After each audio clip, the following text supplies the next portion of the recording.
acá aparece un Listo. que dice el contenido de esta reunión se va a enviar a un tercero, aceptar, pero no soy yo el que tiene que aceptar, ¿no? No, no. Ah, bueno, sí, porque estamos como transmitiendo, entonces, Entonces pongo aceptar. sí, exacto. Listo, estamos en vivo. Listo. Hola, ¿qué tal? Buenas tardes. Es un honor para mí estar aquí con ustedes, con el arquitecto Gustavo Brandariz, de la Facultad de Arquitectura, Diseño y Urbanismo de la Universidad de Buenos Aires, la UBA. Y bueno, pues en el marco de el proyecto de investigación de la Facultad de Filosofía y Letras de la UNAM, entramados textuales de saberes pedagógicos, actores, instituciones y proyectos editoriales, le damos la más cordial bienvenida a nuestro invitado. Entonces, nos acompaña también una integrante de nuestro proyecto, Julieta Perotti, también de la UBA, de la misma facultad, que nos hará favor de presentar al arquitecto. Julieta, por favor. Muchísimas gracias, Renato. Muchísimas gracias, Itzel, y todos los colegas del proyecto que me dieron lugar para, desde el extranjero, poder ser parte de ese fantástico proyecto de investigación y saludar muy cariñosamente a Gustavo para poder hacer la presentación de su exposición en el día de hoy. Para quienes no lo conocen, Gustavo Brandaris es arquitecto, director académico de la Biblioteca del Instituto de Arte Americano de la Facultad de Arquitectura, Diseño y Urbanismo de la Universidad de Buenos Aires, en donde ha sido durante 47 años docente de historia y profesor de historia de la arquitectura y sigue siendo profesor de posgrado en conservación del patrimonio. En 1998 publicó su primer libro titulado La arquitectura escolar de inspiración sarmientina, que ha sido, debo decir, una bibliografía obligada para todos los docentes de historia de la arquitectura en la facultad. Ha sido secretario de la Sociedad Científica Argentina y ha publicado 11 libros de su autoría o coautoría. Muy bienvenido, Gustavo, a este espacio, a este proyecto y te escuchamos. Bueno, muchísimas gracias.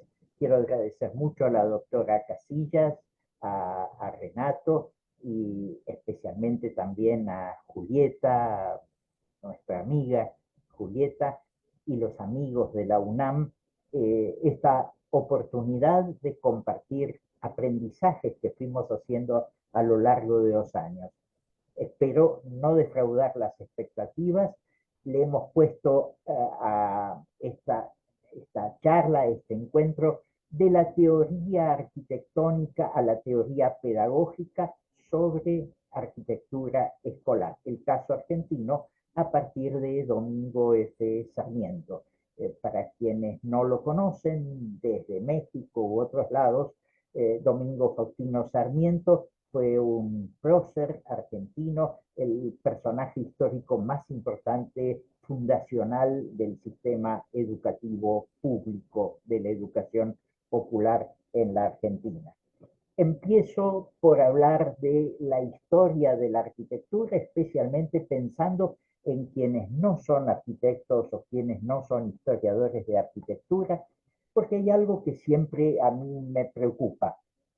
La gente en general, cuando se habla de historia de arquitectura, piensa en los estilos. A uno le preguntan de qué estilo es este edificio. Y en gran medida eso es culpa, podríamos decir, de los historiadores del arte, de los historiadores de la arquitectura. Ahí tengo la foto de Atapa de un típico tradicional libro de historia de arquitectura con uno de los dibujos que estaban en ese libro, que resulta que este historiador de la arquitectura era profesor en un politécnico, es decir, en una escuela militar de Francia, y que estos dibujos los hacía con soldados, o sea que no es una cuestión ni artística ni arquitectónica, sino algo que iba a sistematizar la enseñanza. Cuando la gente habla de estilos, piensa en las pirámides de Egipto, en el Partenón, en el Panteón de Roma. Esos son los ejemplos canónicos que se repiten a lo largo del tiempo. Después se habla de la Edad Media, del románico, del gótico, después se habla del renacimiento, del manierismo, y ahí tenemos un edificio manierista, un hermoso edificio que está en Italia, diseñado por Andrea Palladio. Pero a mí nada de esto me gusta mucho. Más bien quisiera enfocar la historia de la arquitectura siempre no a partir de los estilos, sino de los avances en el conocimiento científico y el pensamiento social. Los edificios, a diferencia de los cuadros de un pintor, los edificios son para ser usados, usados por la gente, usados por la sociedad. Y para construirlos hace falta una cantidad de conocimientos científicos y para organizarlos también. De modo que vuelvo al caso de Andrea Palladio y en vez de la foto que está a la derecha abajo, la que habíamos visto, muestro la foto que está a la izquierda abajo, en donde se vea el edificio en medio del campo, porque antes no se veía el campo. Y en realidad este edificio era lo que podríamos decir, una casa dentro de una propiedad rural, dentro de una explotación económica rural. Y cuando nos asomamos al pórtico y miramos hacia el campo, ahí se ve entre columnas el campo, esto nos hace pensar en qué sucedía en la región veneciana en ese momento. Había todo un movimiento teórico en materia económica para que los venecianos se dedicaran a la agricultura, el movimiento de la villeggiatura y discursos acerca de la naturaleza en relación con la calidad de vida. Eso es lo que explica la respuesta del arquitecto. El arquitecto le dio una solución arquitectónica a algo que era muy importante para la vida humana, para la producción humana, para la sociedad humana. Y esa me gusta más como forma de explicar la historia de la arquitectura. Entonces voy a ver qué dice la historia de la teoría de la arquitectura con respecto a la educación. Y cuando hablamos de la teoría de la arquitectura, nos vamos a Grecia y en general la gente sabe que había unos capiteles y unas columnas dóricas, jónicas, corintias, sabe que hay partenones, que hay templos diversos a lo largo del tiempo, etcétera, etcétera. Y si pegamos un salto y nos vamos a Roma, en Roma la idea que quedó instalada en la gente es la de esos enormes espectáculos en edificios descomunales como el Coliseo. Incluso hay películas de actualidad como Gladiador 2 en donde se ve esa idea de Roma.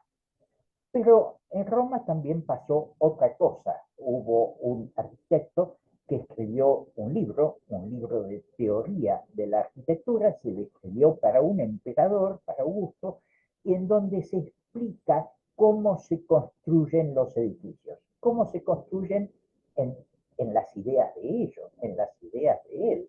Ahí tenemos un dibujo del hombre de Vitruvio, aquel arquitecto.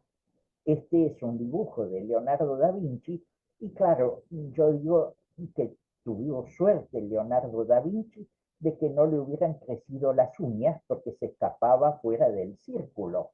Y además es un ser humano genérico, no es un ser humano específico, no es una mujer, no es una persona de baja estatura, no es un africano. Es decir, la idea a la cual nos hemos acostumbrado es a la de hablar del hombre como una abstracción.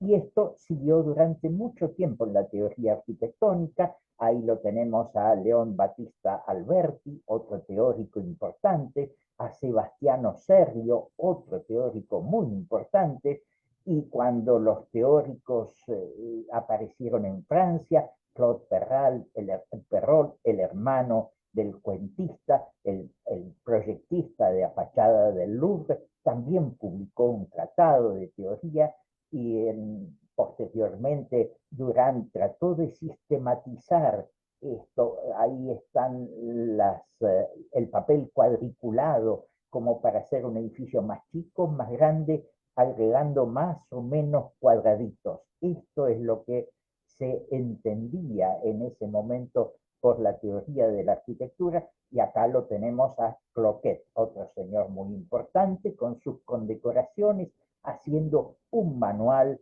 sobre las grandes catedrales católicas. Y más adelante un poquito a Julien Guadet, publicando un manual mucho más práctico para los arquitectos acerca de cómo deben construirse los edificios. Pero a mí lo que me interesa de Guadet, bueno, estoy siendo muy malo con él, porque Julien Guadet decía que para las escuelas no hace falta tanta cosa, porque los chicos son chicos y apenas van poco tiempo, de modo que no hay que hacer gran arquitectura para las escuelas.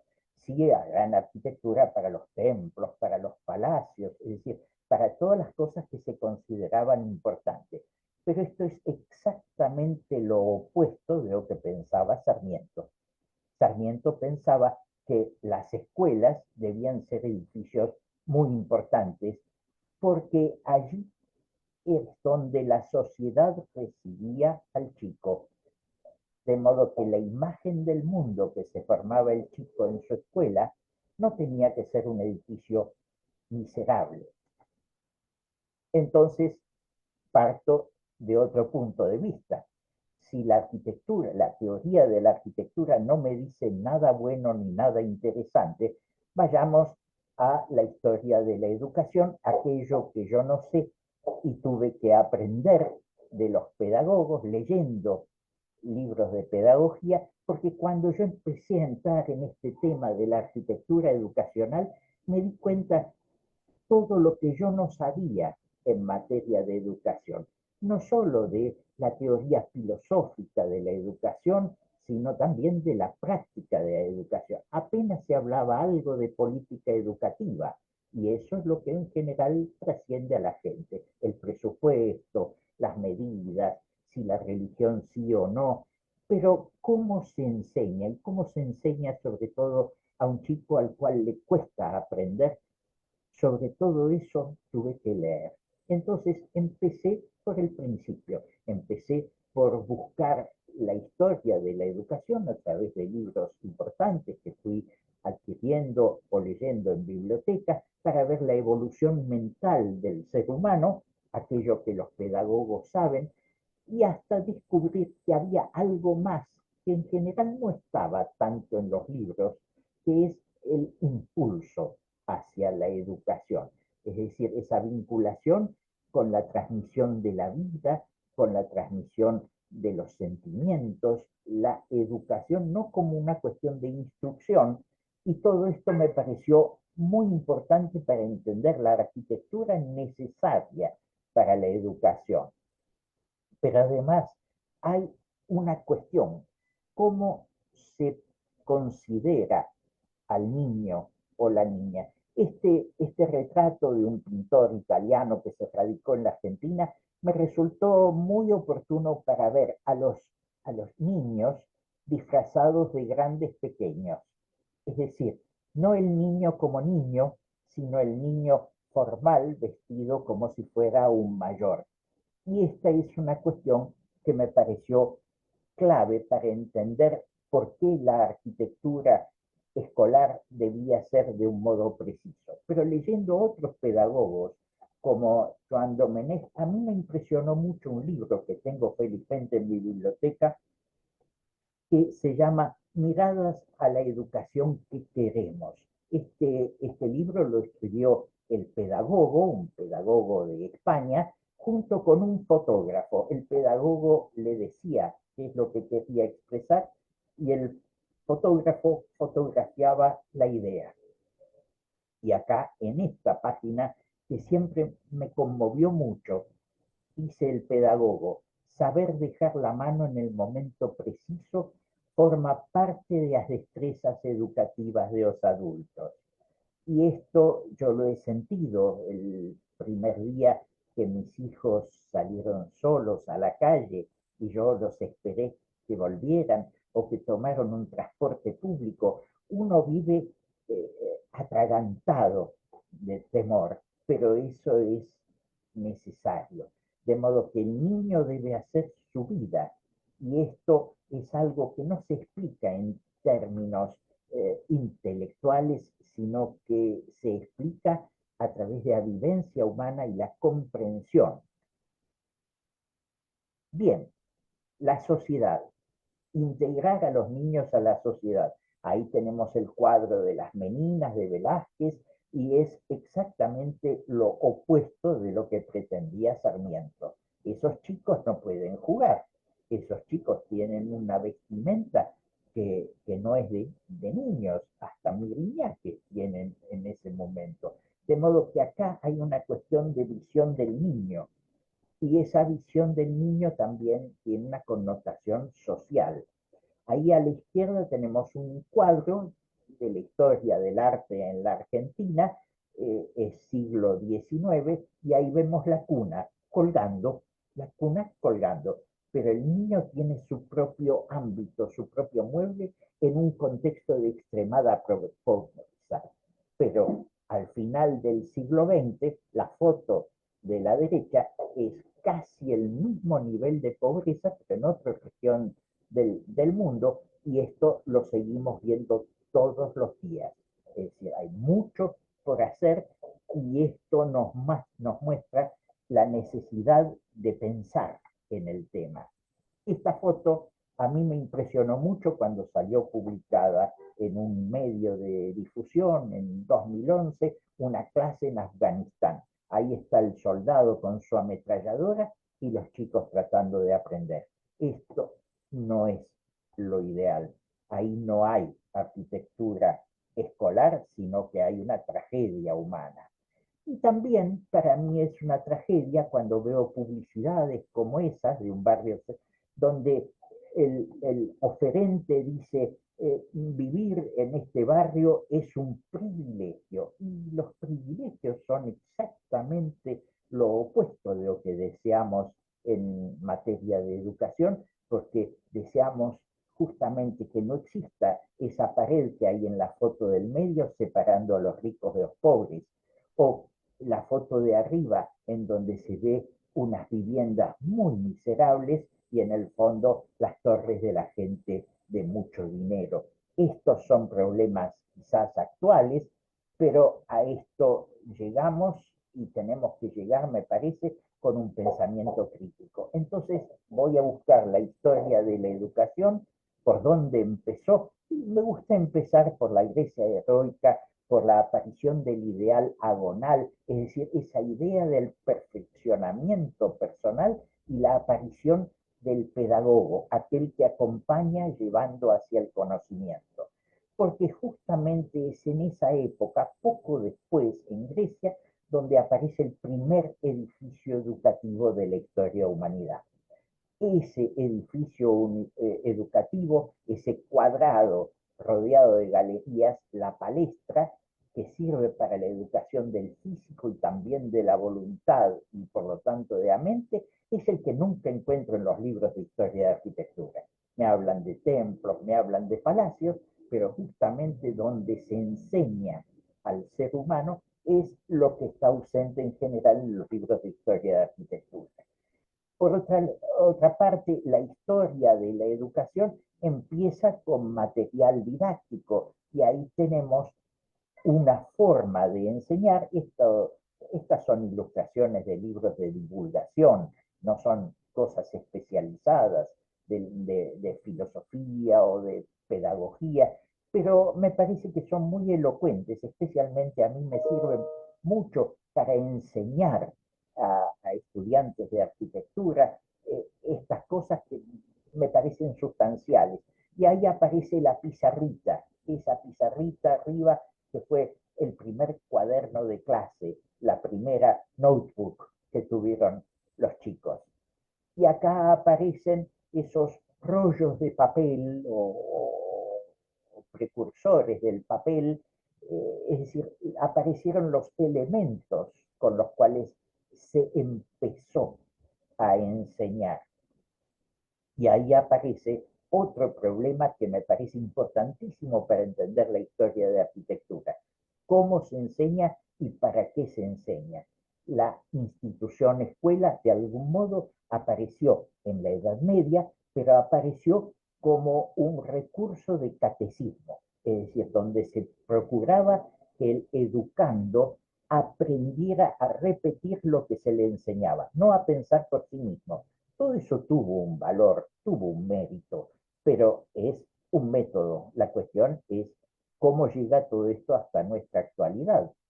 Pero en esas ciudades medievales, ahí hay una foto de Siena, desde una foto cenital, natural, podríamos decir, en donde aparecen los elementos típicos de la ciudad medieval. La plaza, el ayuntamiento, la catedral, el mercado, la plaza de la catedral, la plaza del mercado, pero no hay edificio escolar. La educación no ha dejado huella.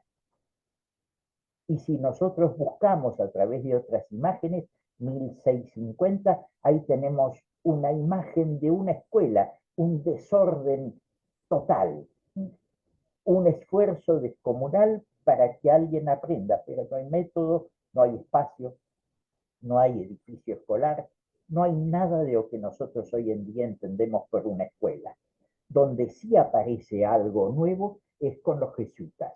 San Ignacio de Loyola, con la Ratio Studiorum, de San Ignacio de Loyola nació un prototipo. Este dibujo del prototipo está publicado en un libro de un autor muy interesante, Jaume Trilla, y ahí está clarito cómo es el dispositivo para enseñar con la enseñanza jesuítica. Hay dos hileras de bancas, un grupo a la izquierda y un grupo a la derecha, y una especie de supervisor con la letra B, se imparte la lección y los alumnos del lado izquierdo lo tienen que repetir tal cual como se impartió, y los del lado derecho también tal cual, y se computan las fallas. Es decir, la educación consiste en repetir sin pensar por sí mismo. Ese es el método que tiene un prototipo arquitectónico. Ahí se ve exactamente la relación entre el planteo pedagógico y la forma arquitectónica. Pero la realidad es que en esos monasterios, conventos donde estaban las aulas, no había arquitectura de calidad, arquitectura diseñada. Por ejemplo, ahí tenemos la manzana jesuítica de Buenos Aires y la escuela está en un lugar, estaba en un lugar. Ahí hay una foto ya muy antigua de un lugar desaparecido, ahí se daba clase. La ventana, no tenían luz, estaba todo oscuro, estaban casi sin equipamiento. Ahí se enseñaba con ese método catequístico. De modo que busquemos otras raíces, y ahí me voy a la historia de educación, pero desde Bacon, de Francis Bacon, al siglo XIX. Es Bacon quien expresó esa frase que se ha repetido después, el conocimiento es poder.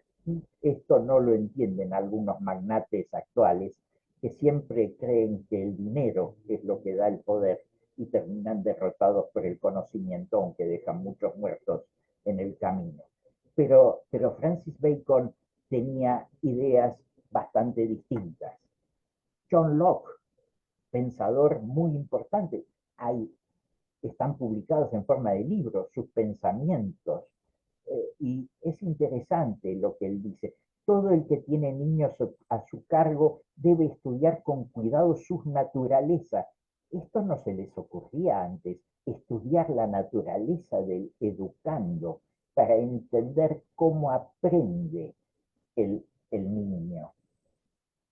Y pego un salto y me voy a Kant con esa frase subversiva, revolucionaria: atrévete a saber. Esto exactamente es lo que no se podía hacer en la escuela catequística jesuítica, porque nadie debía atreverse a saber, sino a repetir.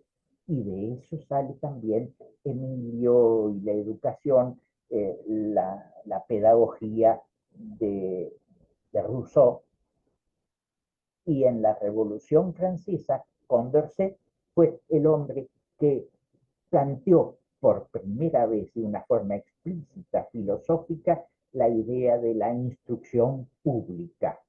Pero esto, podríamos decir, ya es historia antigua. Es historia antigua, pero no tanto, porque uno de los escritos de Condorcet, Los progresos del espíritu humano, acaba de ser traducido al castellano. Nunca había sido traducido al castellano por una editorial española, y estoy esperando que llegue a la Argentina el ejemplar que reservé. Y este profesor con anteojos que está allí es un profesor de filosofía del Colegio Nacional de Buenos Aires, el que fue mi colegio, que ha sido el traductor. Y con eso me entero de que se ha hecho una traducción de uno de los libros del pensador fundacional de la educación pública en el mundo. Pero mientras tanto la sociedad ha cambiado.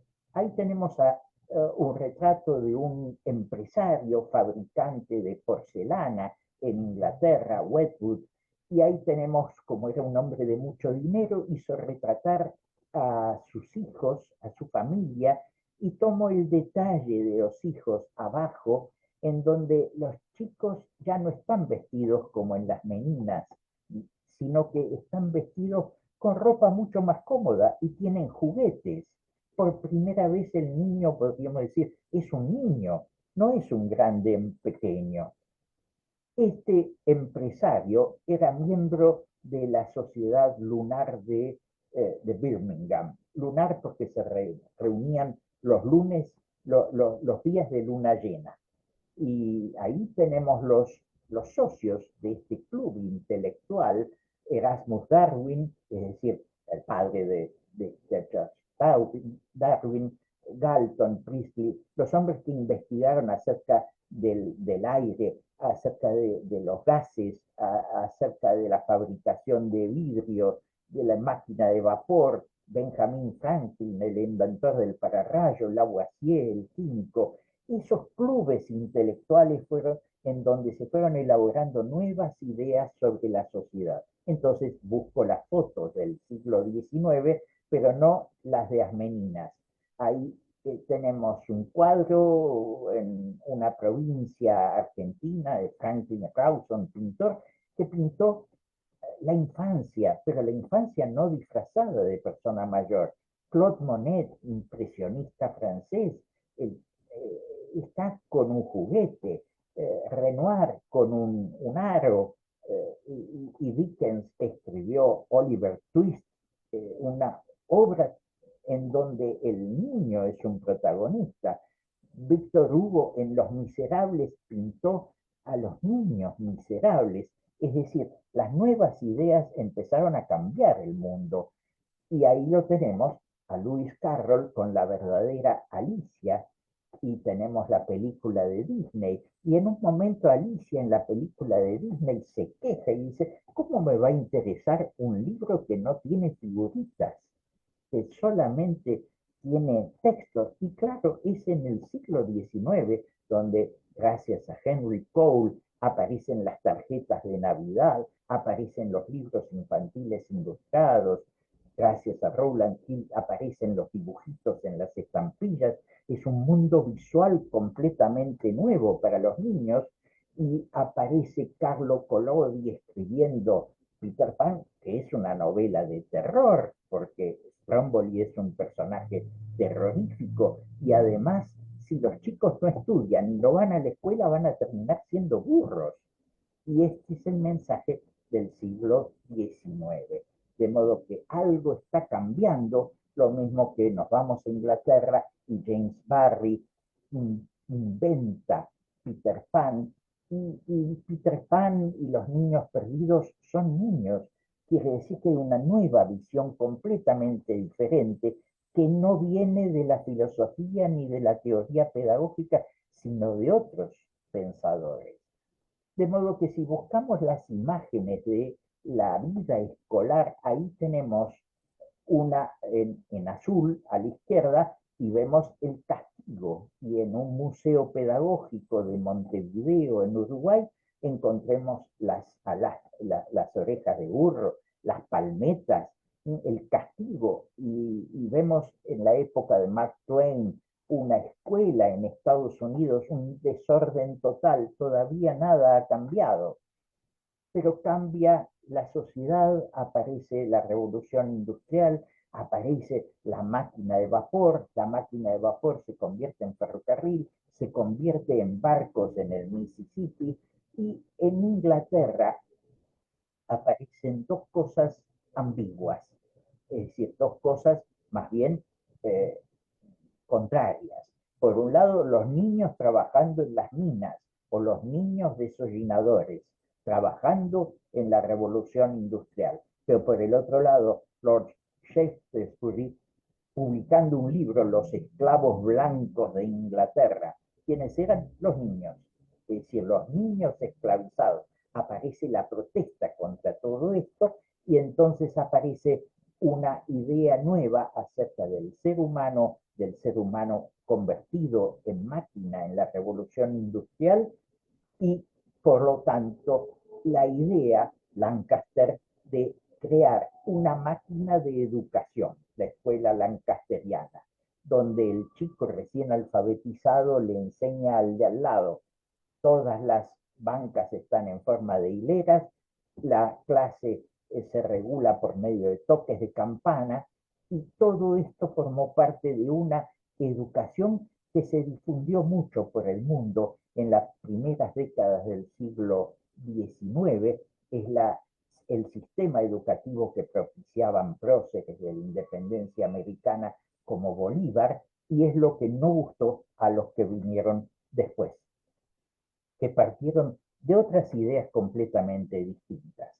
Por ejemplo, cuando Aristóteles decía que el conocimiento se inicia a partir de los sentidos, cuando Condillac, en tiempos del iluminismo, publicaba el Tratado de las Sensaciones, trataban de entender al ser humano, y aparecen las ideas de la Edad Media, pero no las que habíamos visto antes, sino las discusiones casi heréticas sobre la cuestión de los universales, la cuestión del método. Todas estas eran las fuentes que fueron a buscar los que no estaban de acuerdo con la escuela lancasteriana, y encontraron un terreno muy fecundo en las ideas de Comenio, especialmente en este libro, Orbis Sensualium Pictus. Es un manual escolar con figuritas, con dibujitos, como el de abajo. Ahí está el dibujo publicado en el libro de Comenio, estamos en el 1600, sobre la escuela, la idea del mundo, es decir, crear una didáctica especial para el aprendizaje de los niños.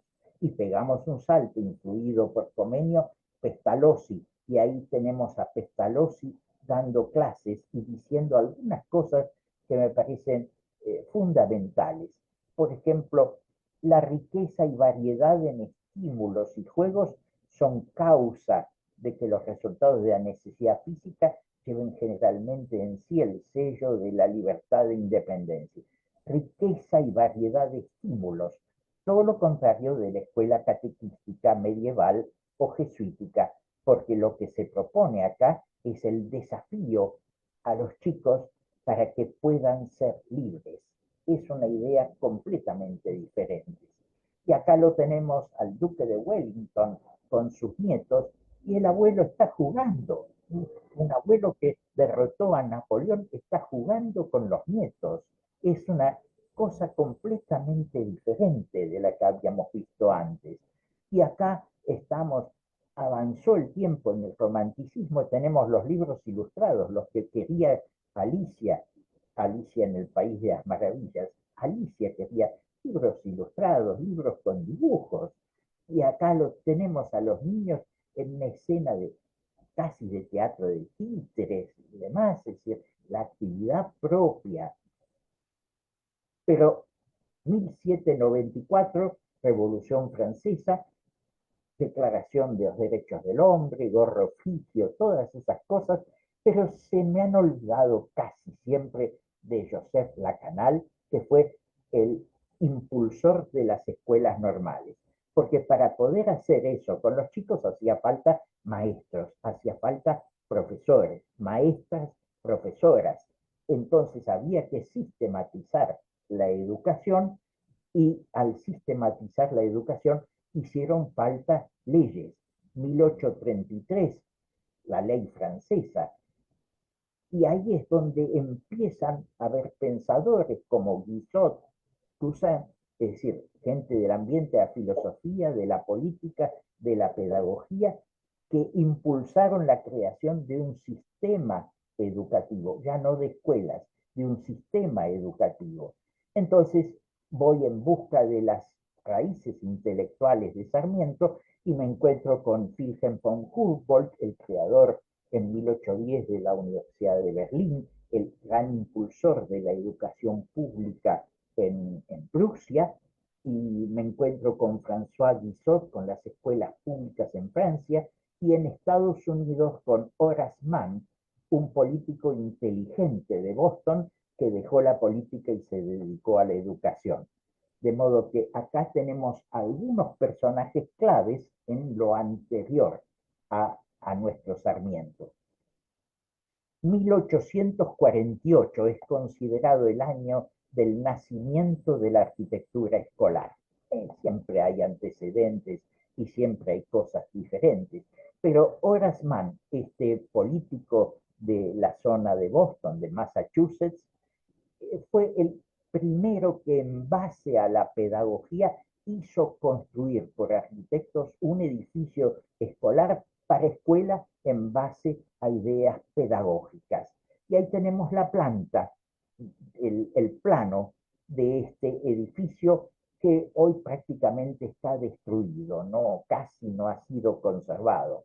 Pero esto es lo que conoció Sarmiento cuando descubrió la existencia de Horace Mann en Estados Unidos. Él estaba en viaje de estudios por Francia, entonces cruzó el océano para hablar con Horace Mann.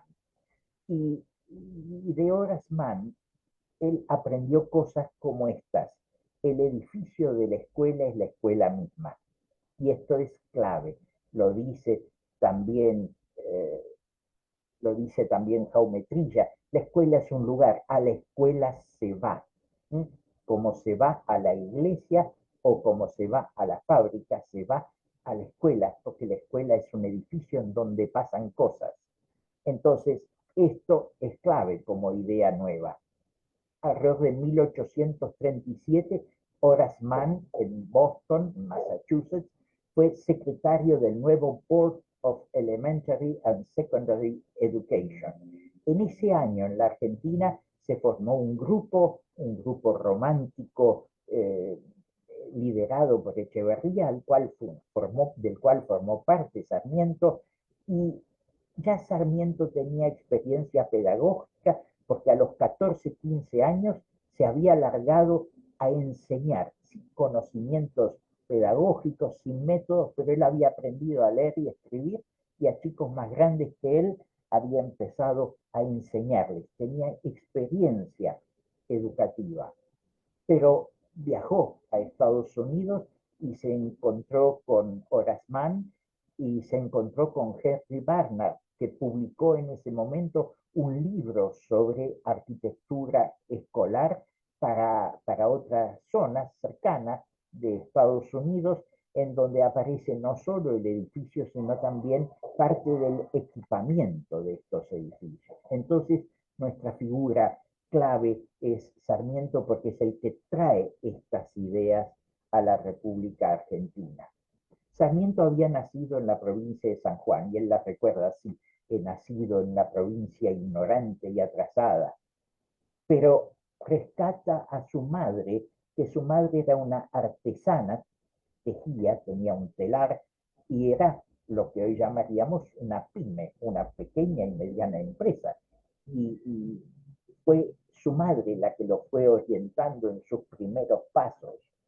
Pero a los 15 años de edad empezó a enseñar en este rancho en este edificio de adobe y paja que se conserva felizmente en la provincia de San Luis, porque se conservó antes de su pérdida y porque Sarmiento, ya convertido en un político muy importante en la Argentina, se ocupó de conservarlo y es el primer monumento histórico de la República Argentina, esa escuelita en San Francisco del Monte de Oro.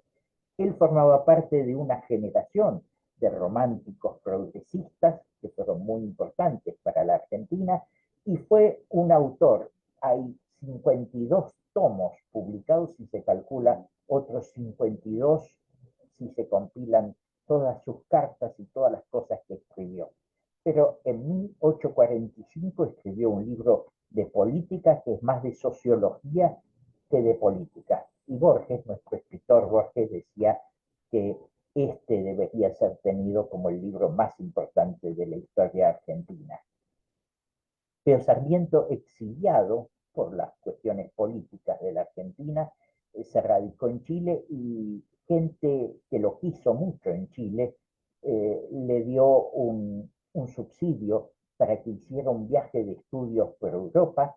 Ese viaje de estudios fue muy importante porque fue a recorrer los principales centros de investigación pedagógica.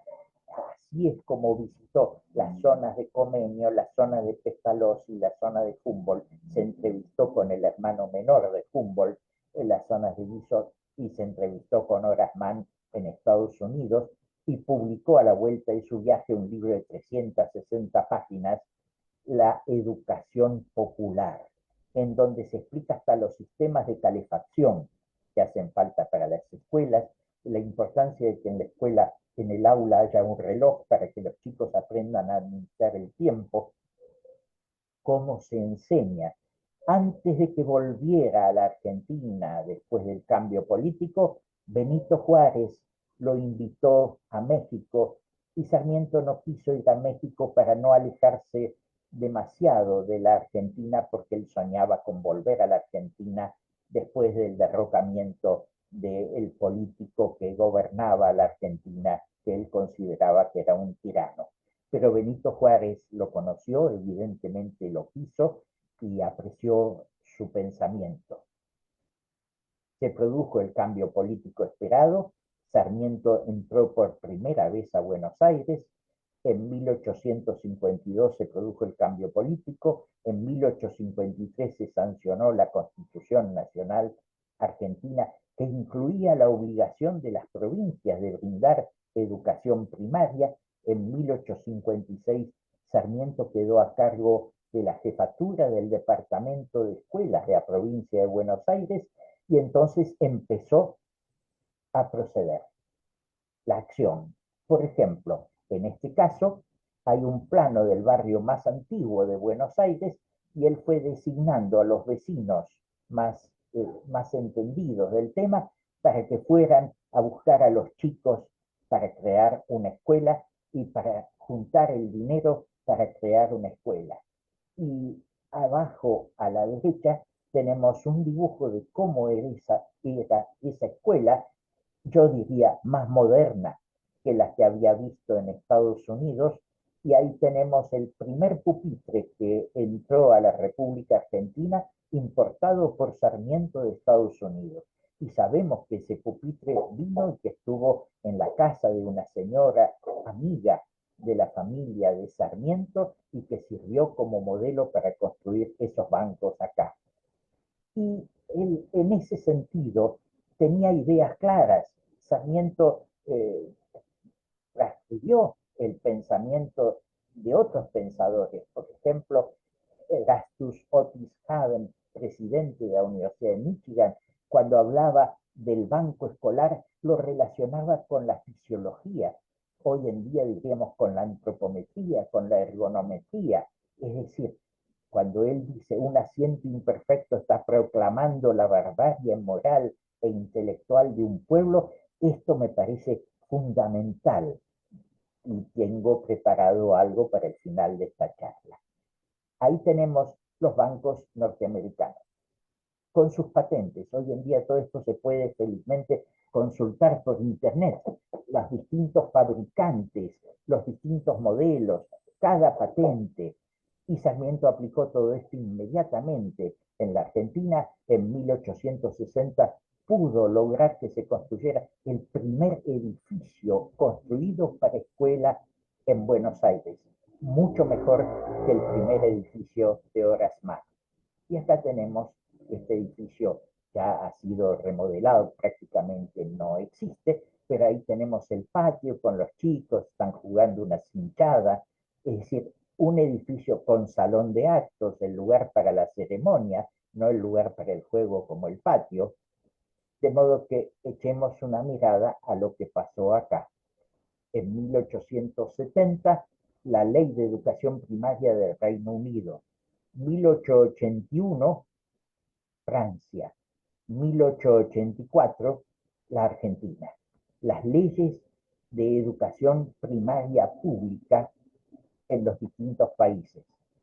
Y esta es una imagen de cómo era la escuela primaria pública en Francia bajo el ministerio de Jules Ferry hacia 1880. Ahí tenemos la maestra, ahí tenemos los chicos, tenemos los bancos, el material didáctico. Esto ya no es la escuela jesuítica, ya no es la escuela desordenada. En 1881 fue fundado en la Argentina el Consejo Nacional de Educación. En 1882 se hizo un congreso pedagógico internacional en donde hubo una sección dedicada a la arquitectura. En 1883 un censo escolar para saber cuántos chicos había, cuántos estaban alfabetizados y cuántos hacía falta alfabetizar. 1884, la ley nacional. Pero además hay ideas. Sarmiento escribía, hay otra razón que hace nacional la distribución de la educación. Aquella es, según Adam Smith, la única que no sigue la regla económica de la oferta y la demanda. Cuanta más ignorancia hay, menos demanda ha de haber de educación y viceversa. Hay algunos que de Adam Smith solo han leído el nombre y no han leído lo que pensaba. Pero estas ideas fueron muy elaboradas. Cuando Sarmiento asumió la presidencia de la República Argentina, dijo, entre otras cosas, hay que hacer de toda la República una escuela. Y como faltaban maestros entrenados, capacitados, trajo con la amiga de Mary Mann, es decir, la viuda de Horace Mann, una cantidad de maestras norteamericanas a la Argentina para que fueran profesoras normales, maestras de maestros. Y claro, se armó un revuelo, porque eran norteamericanas, porque decían que algunas eran protestantes. eh, no voy a entrar en el tema de asexualidad, pero también lo dijeron off the record. Pero todo esto ha sido estudiado prolijamente. El primero en impulsar la educación de las niñas fue en la Argentina Manuel Belgrano, prócer de la época de la independencia, pero el gran impulsor fue Sarmiento y contó con la asistencia de Juana Manso, que fue maestra, escritora, una mujer de pensamiento, que publicaba, además escribía y era periodista y publicaba libros. Y hay estudios como el de Alice Houston Luigi, norteamericana, 65 valientes, refiriéndose a las maestras norteamericanas que vinieron acá en esos años, y Alice Houston Luigi dice que eran unas románticas porque venir a la Argentina solo porque le pagaran un poco más que en Estados Unidos, pero sin presupuesto no hay educación. Desde entonces ya lo sabemos. Y Laura Ramos se ha dedicado a analizar ahora a estas maestras y también tiene algunas cosas que antes de las cuales no se podían hablar acerca de quiénes eran algunas de ellas y todo eso, pero ya estamos en los chismes de televisión. El hecho es que algunas de estas maestras eran realmente notables. Por ejemplo, Ada María Elflein 1880-1919 era argentina, de origen alemán, maestra, periodista, escritora. Ahí tenemos imágenes de las escuelas en la época de Elflein y tenemos uno de los libros de Ada María Elflein, Leyendas Argentinas, destinado a la educación, pero el otro que ha sido reeditado hace muy poco, yo lo busqué con locura, porque quería leerlo y no se conseguía, hasta que de repente fui a una librería y me dijeron, acaba de salir reeditado, Impresiones de viaje. Ada María Elflein escribía en los diarios, estábamos hablando de 1913, y escribía acerca de lo que llamaríamos turismo cultural, instando a las mujeres a que viajaran solas por el país para conocer paisajes y demás. Ahora, cuando nosotros pensamos que eso era 1913 y pensamos que Malala en este momento es perseguida en una cantidad de países por querer que las chicas puedan estudiar, este es el drama del mundo. Y por eso me parece interesante e importante volver a ver cómo se llegó, cómo se fue haciendo todo esto. Hubo conflictos, indudablemente. Ahí tenemos caricaturas de época, está Sarmiento con el obispo y no se llevaban precisamente muy bien porque tenían ideas sociales muy diferentes. Ahí tenemos al presidente del Congreso Pedagógico con los miembros del Congreso Pedagógico, pero las caricaturas eran impresionantes. Ahí tenemos a Sarmiento y la sombra es un mono.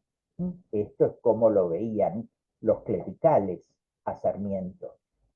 Pero los que eran anticlericales lo imaginaban a Sarmiento tratándolo bien al obispo. Estas cosas forman parte de la historia argentina, pero lo sustancial no es la política, lo sustancial es otra cosa. Lo sustancial es que en esos momentos se construían edificios como este, el edificio del Normal número 1 en Buenos Aires, un edificio enorme con buenas condiciones acústicas, diseñadas por un arquitecto argentino que estudió en Alemania y que se perfeccionó en Alemania, y se le encargaban edificios descomunales. Claro, uno hoy en día recorre la parte antigua, la que se ve ahí en la foto de este edificio, y al frente está una avenida con todos los ruidos y no se oyen los ruidos. El edificio tiene muy buena aislación acústica por el diseño y la aislación acústica que fue prevista por el arquitecto, de modo que estaban muy bien hechos, eran muy buenos edificios. El Normal número 2, ahí lo tenemos, ahí tenemos al arquitecto Francisco Tamburini, el proyectista del Teatro Colón de Buenos Aires proyectando escuelas, y ahí tenemos en esas columnas de fundición de hierro. Por fuera el edificio era de estilo neorrenacimiento italiano, pero por dentro, como la arquitectura de Henri Labrousse en París, era la revolución industrial puesta al servicio de la educación. Y hay teóricos y tratadistas sobre la instrucción secundaria. Y si vamos a la educación primaria, en la ley 1420 dice, el Poder Ejecutivo reglamentará la presente ley en todo aquello que no ha sido especialmente encomendado al Consejo Nacional de Educación. Y esto es clave, porque lo que quiere decir es que el presidente es presidente, pero en educación no tiene poder. En educación, quien manda es el Consejo Nacional de Educación. Y si quiere pisar una escuela, tiene que pedir permiso, pero no se puede meter. En esos años se construyeron cantidad de edificios escolares, unos más lindos, otros no tan lindos, algunos más chicos, otros más grandes, pero lo que impresiona es la cantidad de edificios que según esos criterios se fueron construyendo. Y la calidad del equipamiento. Esa foto fue mostrada en París en 1889. Ahí están los chicos bien sentados, están los chicos con la posibilidad de trabajar con un buen ángulo entre su espalda y el plano de apoyo para su cuaderno. Acá tenemos otros de los edificios. En un solo día en Buenos Aires se inauguraron 40 de estos edificios. Algunos de ellos se conservan, como este, que hoy en día ha quedado en un lugar muy céntrico de Buenos Aires, pero si miramos a los costados del edificio, vemos lo que era la ciudad. ¿Cuál era el edificio más importante del barrio? La escuela. No los edificios comerciales, no los edificios de oficinas. En el momento en que se estaban construyendo esos edificios, vino a Buenos Aires Edmundo de Amichis, el autor de Corazón, y lo llevaron a recorrer escuelas y le mostraron lo que se estaba haciendo. De vuelta a Italia escribió Corazón, y en el último día de clase, la madre de Corazón le dice: te harás hombre, recorrerás el mundo, verás ciudades inmensas y monumentos maravillosos, y hasta no volverás a acordarte de muchos de estos. Pero este modesto edificio blanco con las persianas cerradas y ese jardincito en donde se abrió la primera flor de tu inteligencia, los verás hasta el último día de tu vida, así como yo veré la casa en que oí tu voz la primera vez.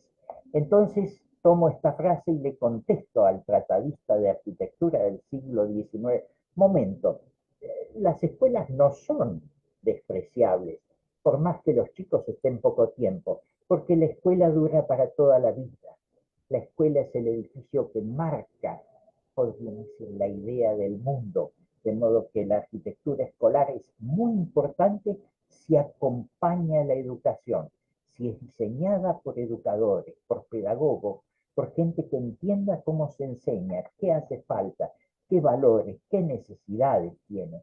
En la avenida Callao, casi Corrientes, un lugar que también ha quedado muy céntrico, otro edificio escolar de 1885-86, la que lleva hoy en día el nombre de Escuela Sarmiento. Ahí tenemos el arquitecto, un marqués italiano, el marqués de Morra, y ahí tenemos el espacio interior. No es un palacio, es una escuela para chicos.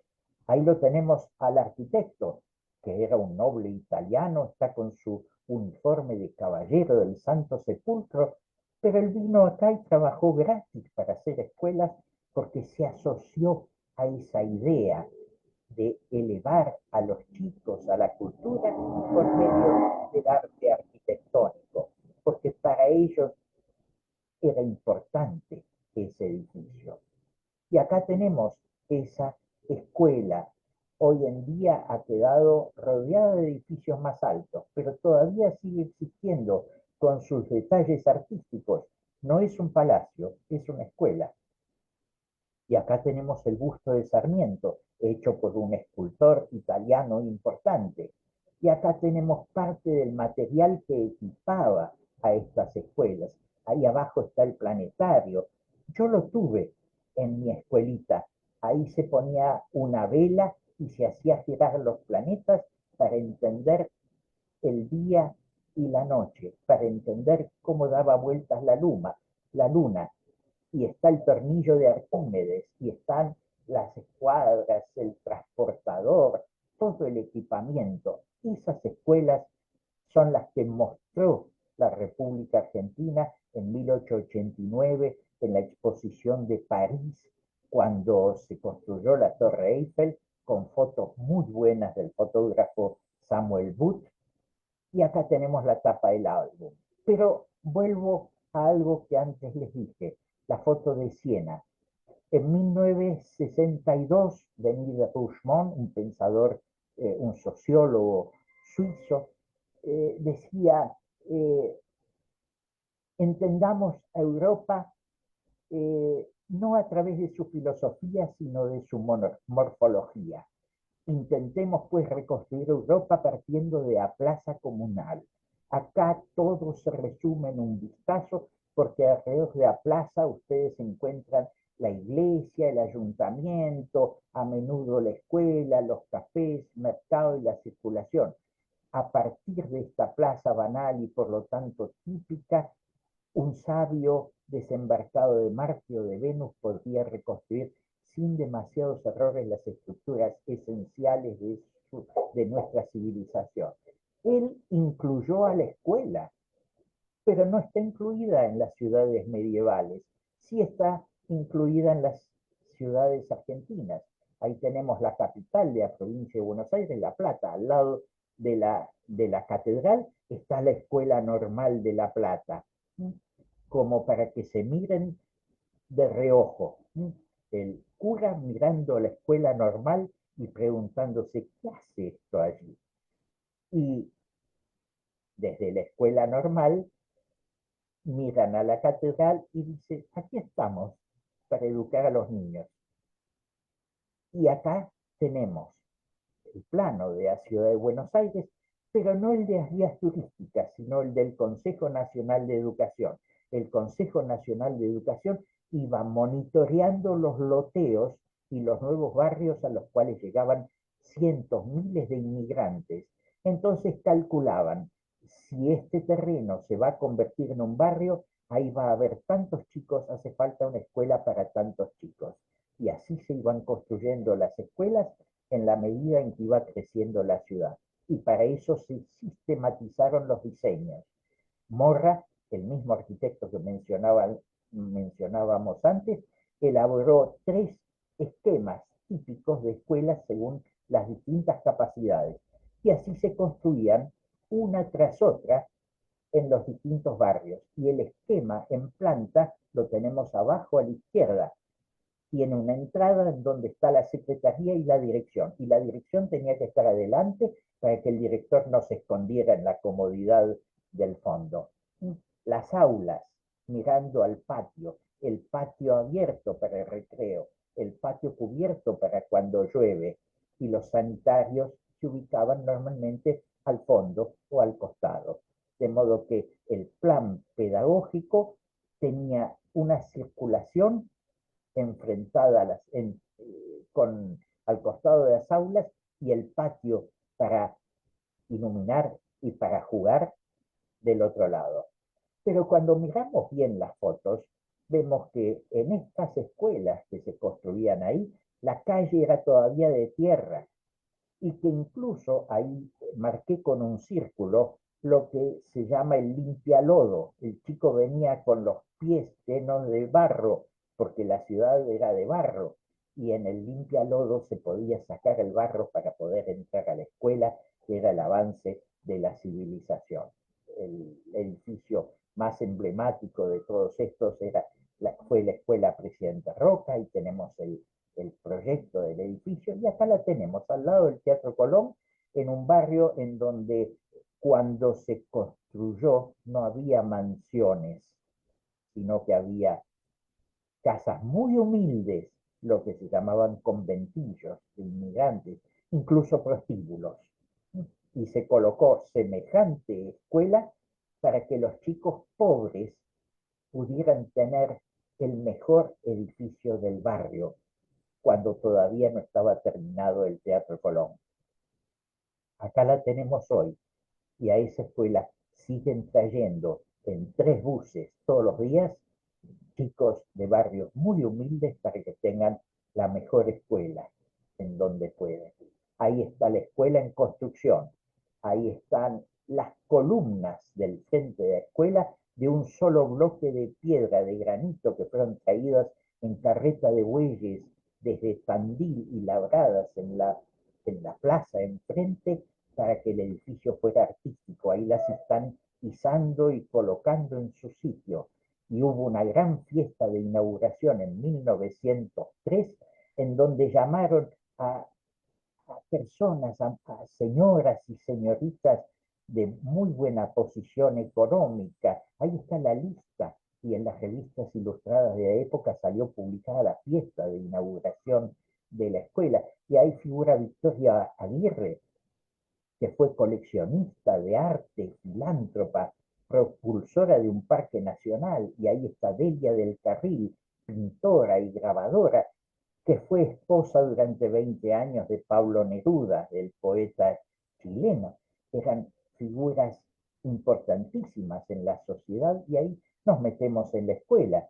Y casi diría que lo único que falta es el PowerPoint, porque ahí tienen el proyector de transparencias y todo el material didáctico para enseñar ciencias. Ahí tenemos el espacio interior, y por esa puerta arriba hay unas tablillas que permiten la ventilación automática, es decir, no tenían aire acondicionado, sino circulación natural de aire. Ahí tenemos hoy las tablillas por las cuales la escuela respira, y el patio, el lugar de aprendizaje, de asociabilidad, el lugar del recreo. Y esta es la escuela con su patio, y es la baranda con pasamano de bronce para que los chicos muy humildes puedan tocar un bronce, y cuando tengan que ir a pedir un trabajo no se sientan disminuidos, porque ellos en su escuela tenían una baranda de bronce. La escuela tiene en su frente frases en latín. El espíritu vivifica la letra, el libro libera. Frases realmente subversivas. Acá tenemos el escultor de las estatuas alegóricas de la fachada. En esta escuela, en 1908, se ensayó la copa de leche. A la mitad de la mañana se servía una copa de leche caliente. Ese mueble, que hoy en día está abandonado, en desuso, permitía, por medio de unos cañitos, unas pequeñas tuberías, que todos los vasitos de leche estuvieran calientes al mismo tiempo. Salían al recreo y podían reanimarse. No tenía un propósito asistencialista, sino pedagógico, de reanimación de los chicos después de 2 horas de estudio. En esta escuela se hizo la experimentación sobre artefactos de luz artificial, midiendo. Estas son publicaciones de época. Y claro, esto tenía su repercusión. El Baedeker de la República Argentina, es decir, la Guía Internacional de Turismo, 1907, hablaba de estos edificios escolares. En los álbumes ilustrados con fotos que se publicaron hacia 1910, año del centenario de la República Argentina como país libre de la corona española, decía: las casas que hemos edificado para nuestras escuelas son cual corresponde a nuestras grandezas y nuestras riquezas, lujosísimos palacios, esplendidez que no es ostentosa vanidad, sino provechosa conveniencia. La casa escuela grande y limpia educa mientras el maestro enseña, y cuando es lujosa y magnífica educa más y mejor. Es decir, el propósito era claro, era pedagógico. Acá tenemos otras escuelas, acá tenemos en otra gestión, estamos avanzando en el tiempo, 1916, un edificio escolar donado por particulares y construido por el Estado. 7 escuelas funcionaron en este enorme edificio, el Instituto Bernasconi. Acá tenemos los espacios interiores. Esto existe. Y acá tenemos en el Instituto Bernasconi el Jardín de Infantes, cuando se inauguró, con un mobiliario moderno inspirado en la Escuela de Diseño de Alemania, la Bauhaus, Walter Gropius. Ahí tenemos las fotos de época y las fotos de los libros de historia actuales. Avanzamos en el tiempo, década del 30 y del 40, década del 30 y del 40, otros edificios escolares. Acá tenemos una escuela en el barrio de La Boca, el barrio más pintoresco, más famoso, una escuela donada por el pintor Benito Quintela Martín. Y acá tenemos escuelas en distintos lugares de las provincias, porque hasta ahora venía hablando de Buenos Aires, en la provincia de Corrientes, en la provincia de Santa Fe, en provincia de Buenos Aires, en provincia de Entre Ríos. Y hasta hay otro tipo de edificios escolares, como por ejemplo esta escuela Ana Urquiza de Victorica en Concepción del Uruguay, que son más bajos, o la escuela José María Paz en La Paz, Córdoba, y me meto en un tema que no domino, es un tema para investigar, porque fue Julieta la, quien hace pocos días me dijo, mi, mi tatarabuelo fue maestro y director en esta escuela, y yo creo que es lo que ahora hay que investigar. Ahora tenemos que investigar sobre el edificio. Espero que me ayude, Julieta, en Por supuesto, por supuesto. investigar, pero acá lo tenemos situado, la importancia que tiene todo esto en una población que en ese momento era chica. Y también otros aspectos que son muy importantes, la educación física en estas escuelas, con sus teóricos, con el libro de Verónica Toranzo, que es profesora de educación física, diseñadora gráfica, estudiosa de arquitectura escolar desde el punto de vista del movimiento de los chicos. Y claro, cuando nosotros vamos a los textos históricos, en el año 1934, ese era el presupuesto de la educación primaria pública en la República Argentina en ese momento. Con razón se podían hacer bien las cosas. Y en 1872 existían 1.400 escuelas, 1.400 escuelas en todo el país. Sarmiento fundó 800 escuelas. En 1942, la Argentina tenía 49,8 maestros en ejercicio cada 10.000 habitantes. Suecia tenía 48,9 y Estados Unidos 46,7.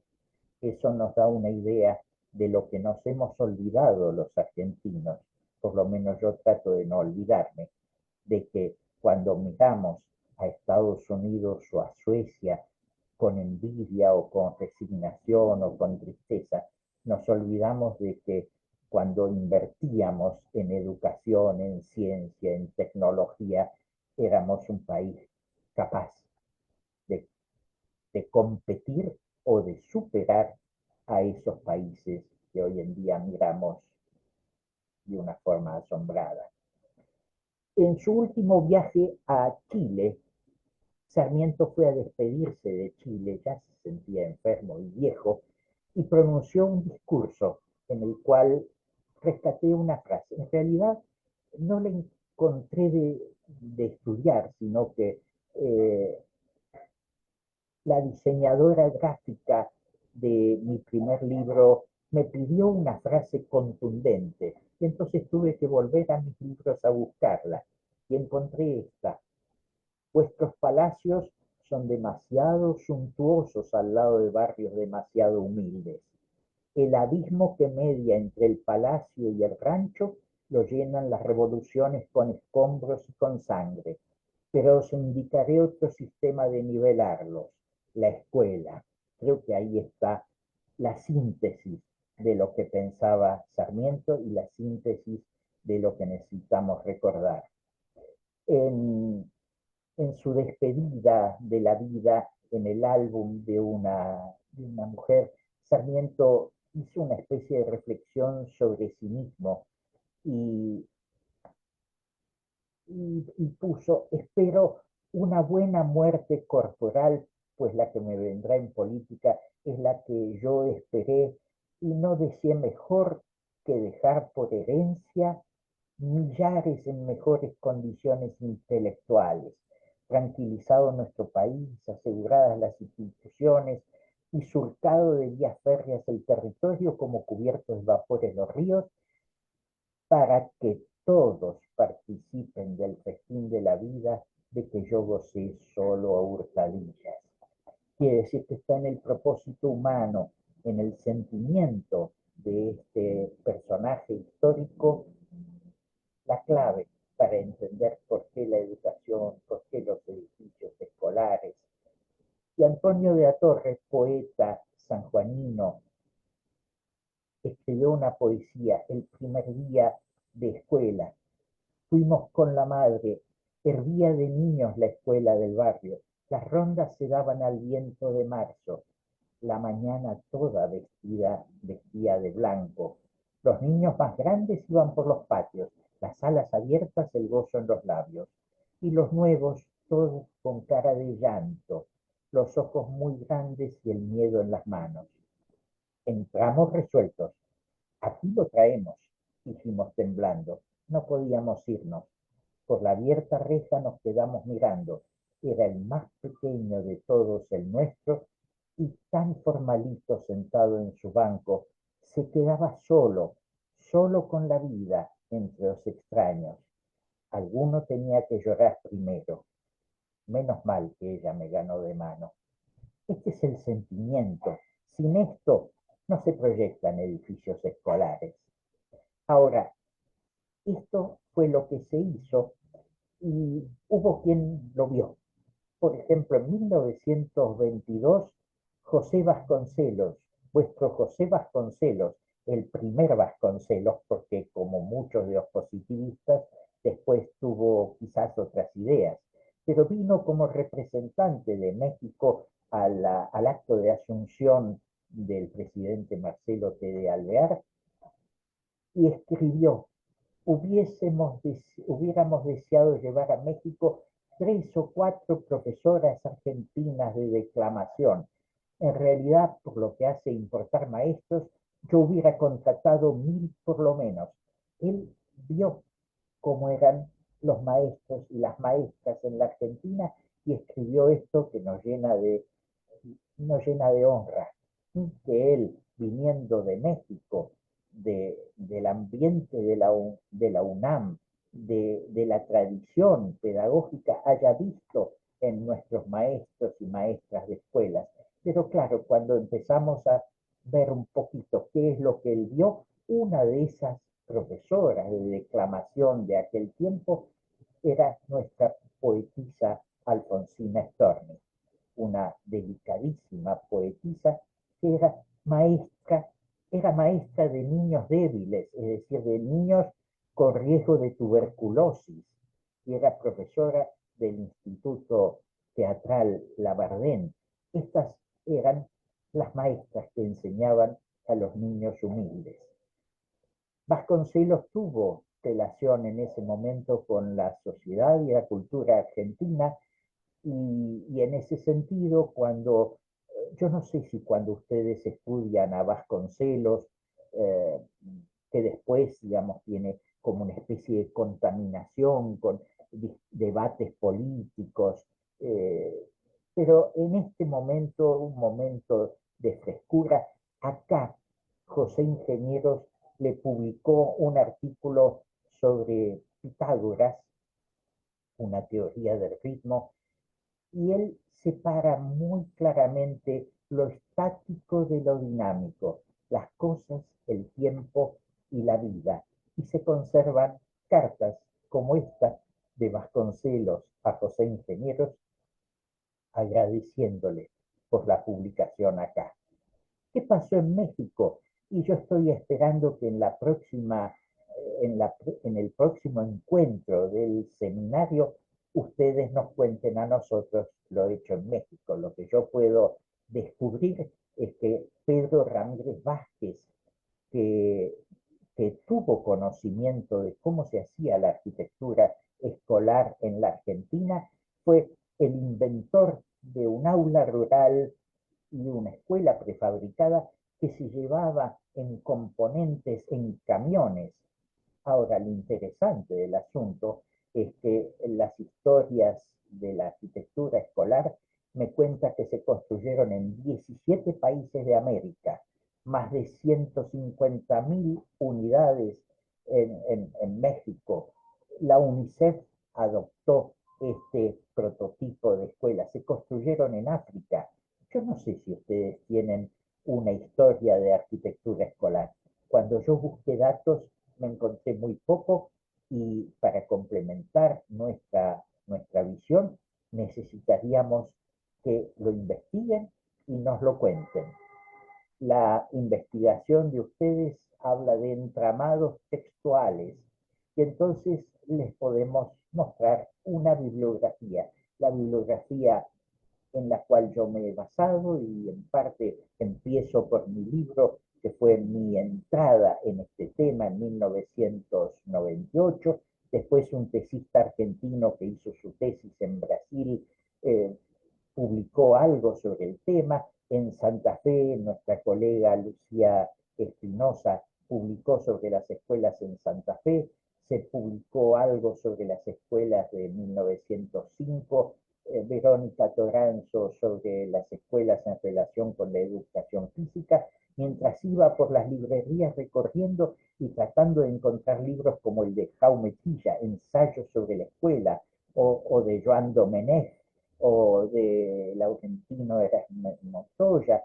o la estética de la gente que trabajó en Málaga, la invención del aula, la escuela como máquina de educar, las paredes del aula, territorios de infancia, un lugar llamado escuela pública, las escuelas en la sociedad de redes, redes o paredes de la Argentina radicada en Brasil, Paula Sibilia, infancia y cultura visual. Esta es la bibliografía que hemos ido reuniendo y cada tanto aparece algún libro sobre este tema, pero esta biblioteca la tengo yo y esta biblioteca es la que tendríamos que poder compartir y esto debería formar parte de centros de investigación para poder hacer mejor todas las cosas y también en soportes de otras características. En 2005, una película, 1420, el número de la ley de educación, la aventura de educar. Ya sé lo que me van a decir las chicas, que Joaquín Furriel es muy buen mozo. Lo siento, yo lo entiendo, lo comprendo, pero la película es muy buena. O las que editó el Museo Histórico Sarmiento. Y cada tanto nos reunimos en algún lugar del país, algunos de los que estamos investigando sobre este tema. Ahí está Lucía Espinosa, ahí está Florencia Mutillo, en fin, una serie de personas y hasta ha habido algunos encuentros a nivel internacional, uno de ellos en San Luis Potosí, México, donde yo no pude viajar, pero mandamos trabajos. Y esto interesa en el momento en que abordamos nuevos desafíos, que no son los del siglo XIX. Esa imagen de abajo a la derecha, no les voy a decir dónde fue publicada últimamente, pero es Singapur, uno de los lugares más caros del mundo, es uno de los lugares donde menos se respetan los derechos humanos. Y si alguien cree que el futuro es eso, cómo estalla la inteligencia artificial o las redes sociales, yo estoy muy preocupado por todo eso, porque los chicos necesitan vivir su infancia. Hay algunos recursos que nos sirven realmente. Por ejemplo, en 2010 ya aparecieron las teleconferencias, las reuniones virtuales, pero la tecnología está apareciendo con nuevos problemas. Ese chico que está en la primera imagen, no sé si sabe tomar la cuchara, pero sí sabe navegar por sus jueguitos. Esa chica que está en la imagen publicada por el diario El País de Madrid está con la espalda totalmente encorvada. Cuando pasen los años no va a poder pararse derecha porque va a tener problemas con las cervicales. Ese chico de abajo está con problemas en su vista por la proximidad con las pantallas. Cuando no, encontrándose con los trolls, con las fake news, con los discursos de odio, deslumbrados por la luz de la pantalla antes de bañarse en la cama, ya conectándose con las redes sociales. Pero nuestra disyuntiva creo que en gran medida pasa por estas dos imágenes. Este chiquito que sostiene una planta en sus manos, está en una ciudad bombardeada, ha perdido todo, solamente le queda su plantita que es su única vinculación con el mundo. En cambio, la foto de abajo es en la plaza de Buenos Aires hace muchos años, unos chicos que evidentemente están tranquilos, no tienen miedo que les roben el celular y están en medio de la naturaleza. Entre estas dos fotos creo que pasan nuestras preocupaciones actuales. Ahora, en la Argentina no solo tenemos presupuesto, sino que ha desaparecido el Ministerio de Educación y lo han absorbido dentro de un Ministerio de Capital Humano. Y yo, como sigo las huellas de Immanuel Kant y quiero saber si el capital humano son las cantidades de esclavos que se tienen o los seres humanos libres como en el cuadro de 1848. Este es nuestro desafío. Sarmiento, al asumir la presidencia, pronunció un discurso primero ante las escuelas, no ante los políticos, donde decía, las escuelas son la democracia. Vamos pues a construir la democracia pura y para esto no cuento solo con los maestros, sino con toda esa juventud que forma una generación entera que me ayudará en la obra. Para eso necesitamos hacer de toda la República una escuela. Sí, una escuela donde todos aprendan, donde todos se ilustran y constituyan así un núcleo sólido que pueda sostener la verdadera democracia que hace la felicidad de las repúblicas. El espíritu que animaba la obra. Hoy en día tenemos investigadores en temas de neurociencia que nos ayudan a entender cómo hacerlo. Diego Golombek, investigando los mecanismos del cerebro. Andrea Goldin, llevando la neurociencia a la escuela. Mariano Sigman, neurocientífico, hablándonos de la vida secreta de la mente. ¿Y qué dice Mariano Sigman ahí? Educar es un instinto, una pulsión. No es una cuestión de una filosofía, de una teoría, de una arquitectura escolar. O se quiere educar para que a los demás les vaya bien en la vida, o no se tiene sentimiento pedagógico.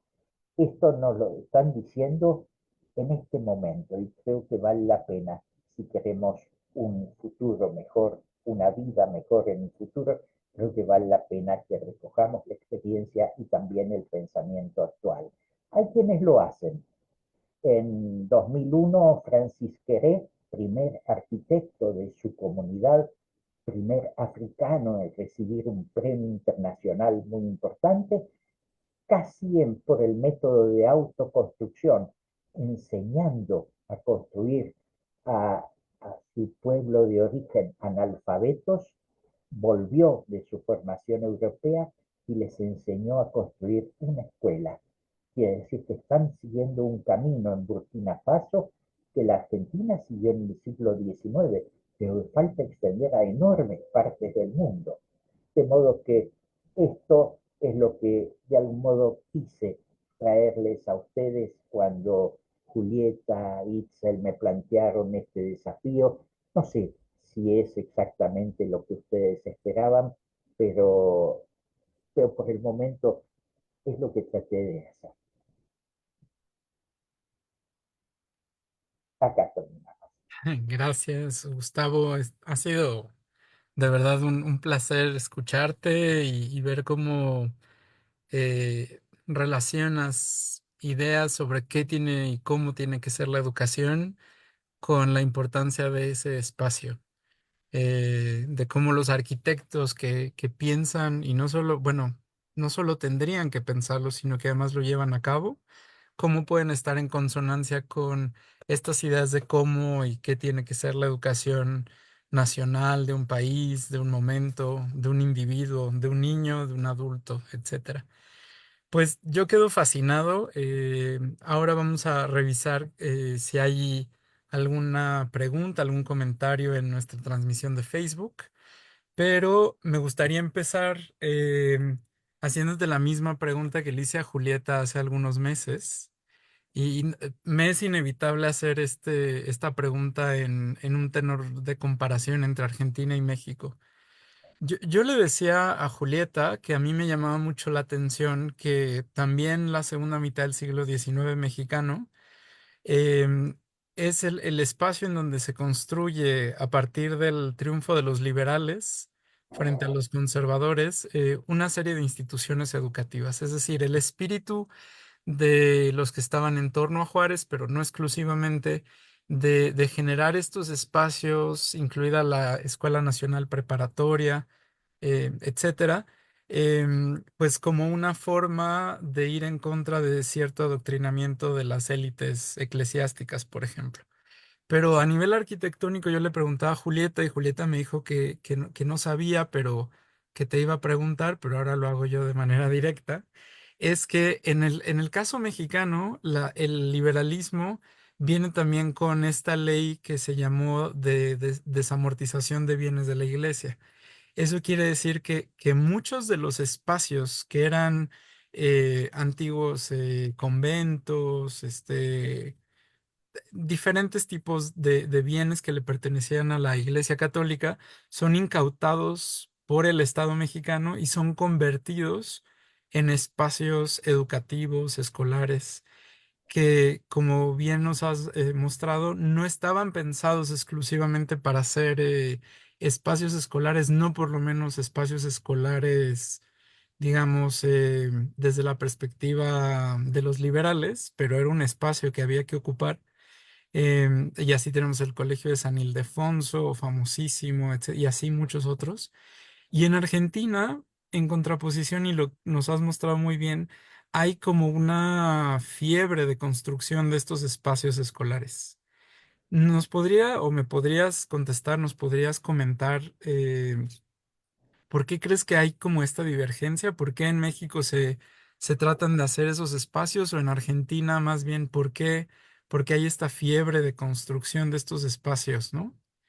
Mm, sí, gracias, Puedo, Gustavo. puedo intentarlo, pero yo voy a intentarlo desde otra perspectiva. Eh, en el año 1981, yo era muy joven, con mis maestros, mis profesores, nos presentamos en un congreso que se realizaba en Buenos Aires sobre temas de inmigración a la Argentina. El tema que eligieron mis maestros fue el de la presencia italiana en la arquitectura argentina. Y un caso de estudio que se tomó fue el del arquitecto Carlos Morra. Carlos Morra fue el arquitecto de la Escuela Presidente Roca, a la cual yo fui. Y yo sabía, por mi experiencia de alumno, que era un muy buen edificio. De modo que yo me puse muy contento y dije, vamos a estudiar al arquitecto de mi escuela. Pero ahí me despertó el interés de averiguar por qué era tan buen edificio cuando otros edificios no eran tan buenos. Y ahí empecé a desenredar el ovillo y me fui a buscar las fuentes pedagógicas, históricas, etcétera, etcétera, para poder tratar de entender. En el camino me encontré con algunos estorbos. Un estorbo era el de colegas, a lo mejor bien intencionados, que creían que ya sobre la arquitectura escolar se sabía todo y no hacía falta investigar más nada. Pero yo iba a investigarlo desde otra perspectiva, buscando las raíces pedagógicas. Otro estorbo con el cual me encontraba es que había habido una discusión muy fuerte entre clericales y laicistas y había triunfado el bando laicista, pero los admiradores del clero nunca habían bajado del todo la guardia.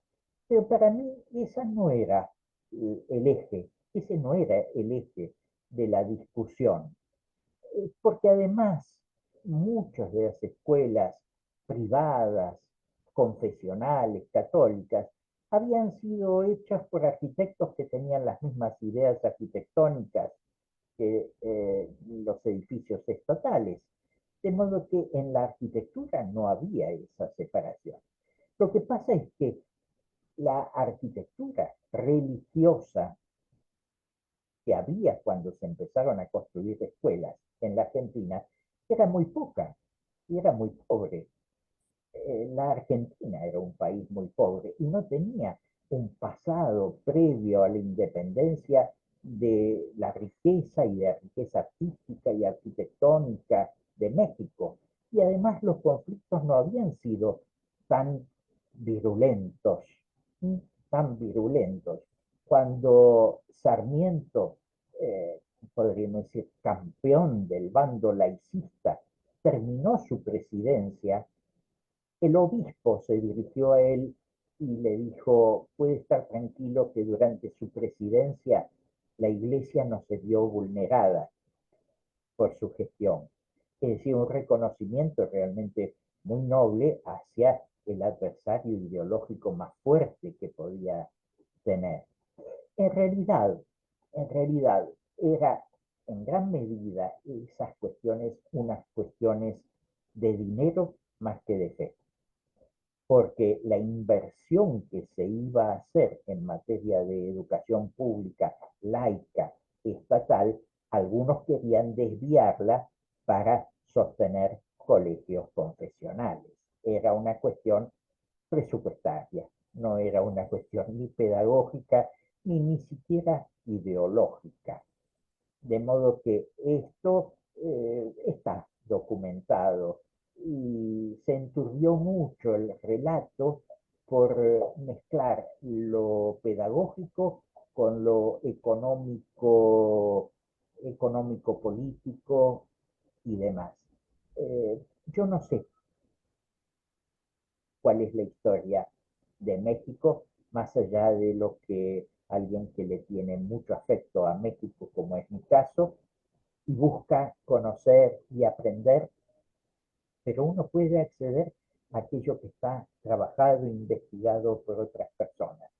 Sí, creo que es bastante claro que a partir de la intervención de Pedro Ramírez Vázquez, hay una arquitectura escolar importante y Pedro Ramírez Vázquez fue llamado a trabajar en materia de arquitectura escolar por un gobernante poeta de México que tuvo mucha relación con la UNESCO, que conocía cómo se había organizado la educación en la Argentina y que había sido secretario de Vasconcelos.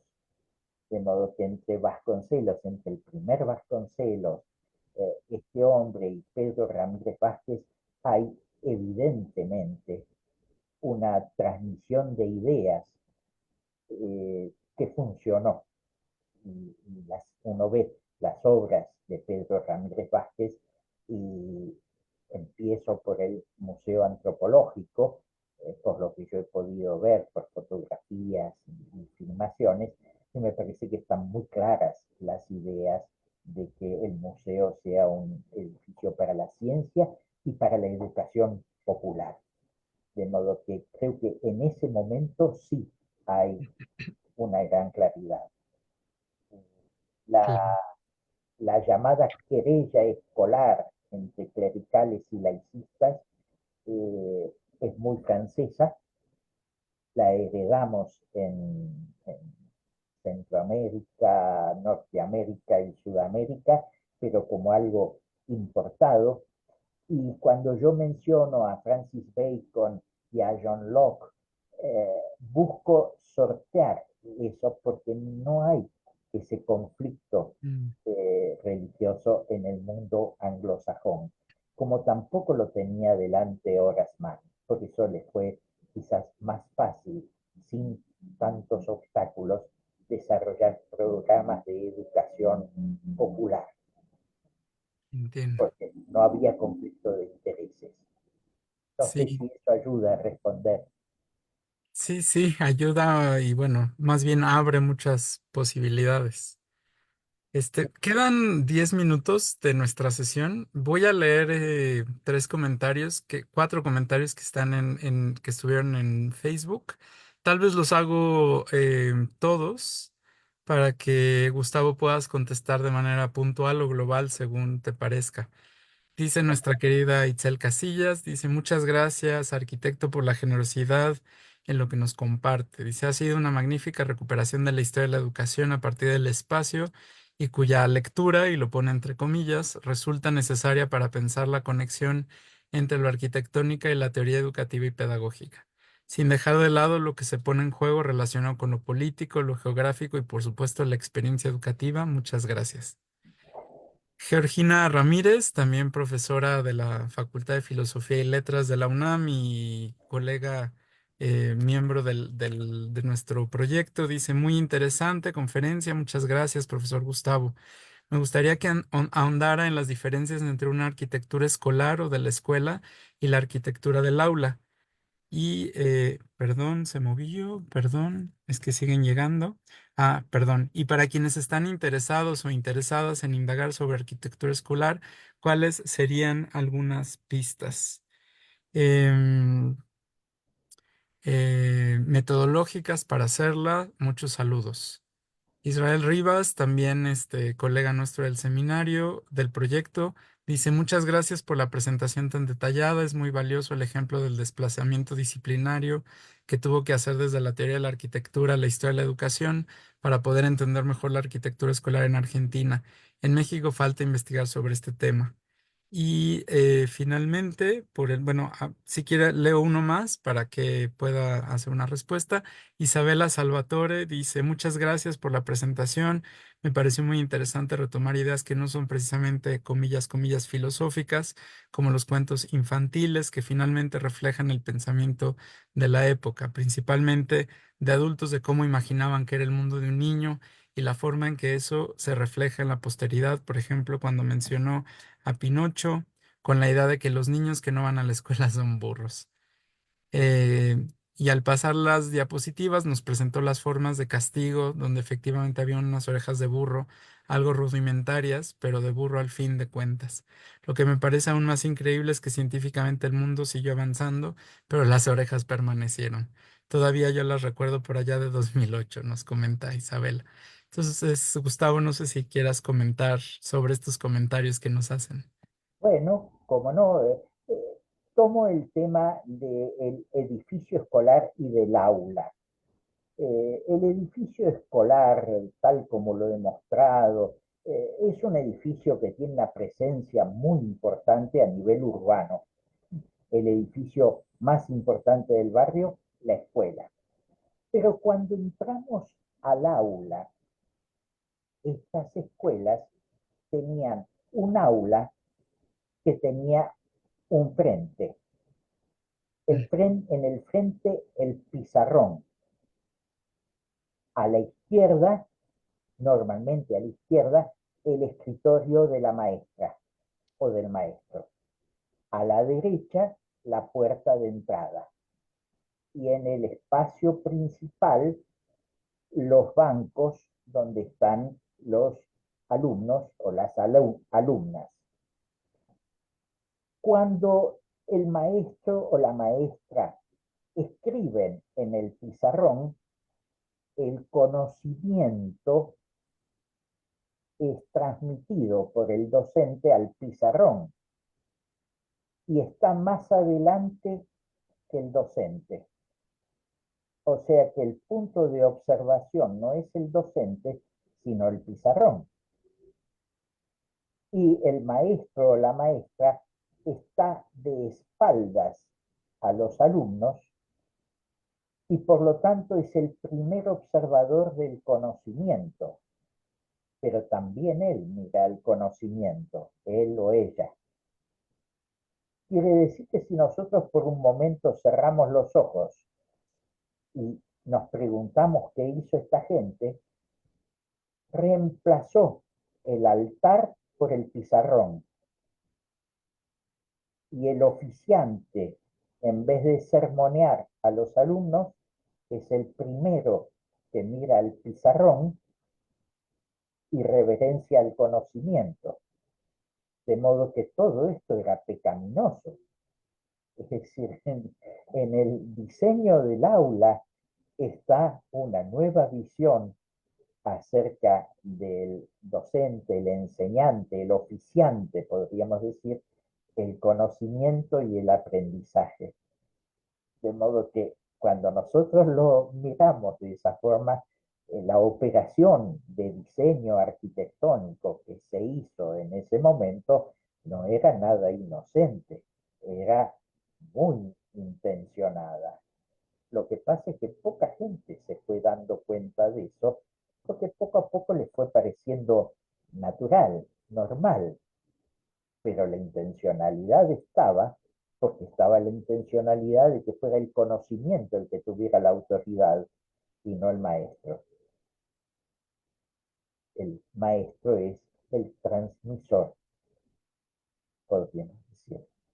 Lo cual es muy interesante, realmente muy, muy interesante para analizarlo desde el punto de vista sociológico. No sé si con eso agrego algo. De resto, agradezco muchísimo los agradecimientos, eh, pero casi diría, los doy vuelta. Lo que espero es que sea un desafío para que muchos se pongan a buscar estas cosas en México y ojalá en otros lugares. Nosotros sabemos que a través de Vasconcelos llegaron a México unas cuantas ideas. Sabemos que a Costa Rica llegaron una cantidad de ideas gracias a un embajador argentino que fue embajador en Costa Rica y que llevó muchas de estas ideas y que el presidente que fue el líder de la revolución que derrocó a un dictador, José Figueres. José Figueres era maestro de escuela, de modo que un maestro derrocó a un dictador, lo cual es interesante, aunque no haya sido solo por eso, pero, pero quizás es metafórico, ¿no? Que un maestro derrote a un dictador. Claro. Si les parece bien para ir cerrando, Georgina Ramírez agrega, en México, como supongo también sucedió en otras latitudes, la arquitectura escolar también estuvo relacionada con lo higiénico, además de lo económico y lo pedagógico. Eh, pues, digamos, bueno, no sé, Gustavo, un breve comentario al respecto de lo higiénico, además de lo económico y lo pedagógico. Sí, es un tema importante. Lo que pasa es que la cuestión del higienismo es todo un capítulo sobre el Mm, asunto. Se relaciona con la arquitectura escolar, con la arquitectura para la salud, con el diseño de la ciudad, con la arquitectura fabril, y, y es mejor seguirlo con cuidado el asunto. En una esquina de Londres, eh, cerca de Carnaby Street, la ciudad típica de la moda de la época de los hippies y de la minifalda, hay un memorial, como ellos llaman, en una bomba de agua, de esas bombas de agua que salen en las películas. Eh, esa bomba de agua era la bomba en la cual se abastecían los vecinos que no tenían todavía una red de agua potable. Hubo una gran epidemia de cólera y por primera vez un investigador se dedicó a cartografiar la epidemia y descubrió que la epidemia se había concentrado radialmente en torno a esa bomba y pidió que la clausuren. Hubo un montón de protestas, pero lo logró. Clausuraron la bomba de agua y después rastrearon la cañería y llegaron al descubrir que el agua le llegaba del río Támesis, de donde desaguaban todas sus porquerías los mataderos y frigoríficos. de modo que en realidad el problema no estaba en la bomba de agua, sino en la contaminación del río. De modo que es un problema integral el de la salud y es mejor entenderlo de esa forma. Pero también por el camino del higienismo se ha llegado a un exceso de control social y salieron a relucir ideas eugenésicas y todo eso también sin un control de las ciencias sociales y de las ciencias políticas puede desembocar en una especie de sociedad tecnocrática que implique una pérdida total de libertad. Siempre las emergencias, las epidemias, lo hemos vivido, las pandemias, requieren, como las inundaciones, como los terremotos, medidas de emergencia, pero una cosa es la emergencia y otra cosa es lo permanente. Y el higienismo aportó mucho conocimiento útil y valioso, pero ni la política, ni la medicina, ni ninguna de las parcialidades en cuanto al conocimiento humano debieran sobreponerse a las otras, sino que me parece que la cuestión es encontrar la interacción y el equilibrio. De modo que nunca quiero poner demasiado énfasis en el higienismo, porque eso, como el tema de la religión, termina siendo sesgado. Claro, Gustavo, pues tenemos que ir cerrando. Solo tengo una petición de corte administrativo para los que nos están viendo en Facebook y no se manifestaron a través de las preguntas. Va a haber constancias. Si alguien llegó hasta esta parte en la grabación, simplemente en los comentarios déjenos su nombre completo y una vía de contacto para que nosotros pues podamos elaborar. Me indica Itzel, ya ha publicado el formulario. Por favor, llénenlo. Eso sería por la parte administrativa. Y por la parte académica y de colegas, Gustavo, no sabes qué gusto fue tenerte aquí Bueno, en el seno del proyecto. Julieta, muchísimas gracias por hacer el contacto y por estar aquí con nosotros, a todos los que nos acompañaron, y yo espero que esto motive a mucha gente a continuar por esos pasos. Como bien decía Israel Rivas en el comentario, en México creo que hace falta mucho trabajo en ese sentido, y también hacer estos estudios comparativos, ¿no? Porque hubo cosas que se importaron, cosas que se copiaron, cosas que son distintas. En fin, Gustavo, pues a nombre del proyecto de investigación te queremos agradecer inmensamente por tu Carmen, tiempo. Y bueno, pues seguimos en contacto. Muchísimas gracias. eh, Renato, yo tengo una cantidad de material digitalizado, bibliografías y todo eso, y quizás podemos de ahora en adelante ir compartiendo ese Claro. material. Los que somos miembros del seminario, el proyecto de investigación, tal vez a través de Julieta, te podamos hacer esa petición. Y Sí, los sí, que no son miembros de nuestro proyecto, pues los invitamos a que lo sean. Escríbanos, a través de la página de Facebook.